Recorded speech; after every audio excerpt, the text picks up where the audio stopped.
గిన్నెలంత తింటావో మంచం అంత తొంగుంటావో ఆ సిద్ధి దీనికయ్యా నీకే సీని కట్టుకుని వంట సీవియ్యా. ఏమియ్యా పౌసం లేని ముడివియ్యా, మూతికి మీసం లేదు, మనిషికి రోసం లేదు. ఏమి జన్మమయ్యా నీది? నా కర్మకాలి నిన్ను మనవాడేనయ్యా. నీకి బదులు ఏ అడుక్కునేవాడిని చేసుకున్న సుఖంగా బతికేదని కదయ్యా. నాను ఎద్దునయ్యా నీకి నాను వంట చెయ్యాలే పెంచముఖము దానా బామర్తియా నాను సీర కట్టుకోవాలయ్యా. దిక్కుమాలిన బెల్లమా నాను పౌరుషం లేనుయ్యా.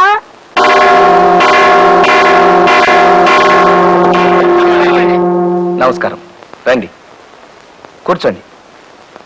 సోదరులారా, మీ అందరికీ తెలుసు నేను స్త్రీ ద్వేషిణి. ఈ జీవితాన్ని ఇలాగే వెళ్ళమర్చాలని నా కోరిక. నా తమ్ముడు కృష్ణమూర్తిని నా పంథాలోనే పెంచుకుంటున్నాను. మా ఇంట్లో మేమిద్దరం మగవాళ్ళమే. మా సెక్రటరీ కైలాసం మగవాడు, మా పని మనిషి సన్యాసి మగవాడు, ఆఖరికి మా ఇంటి గోడల మీద ఉన్న దేవుళ్ళ బొమ్మలు కూడా మగవాళ్ళవే.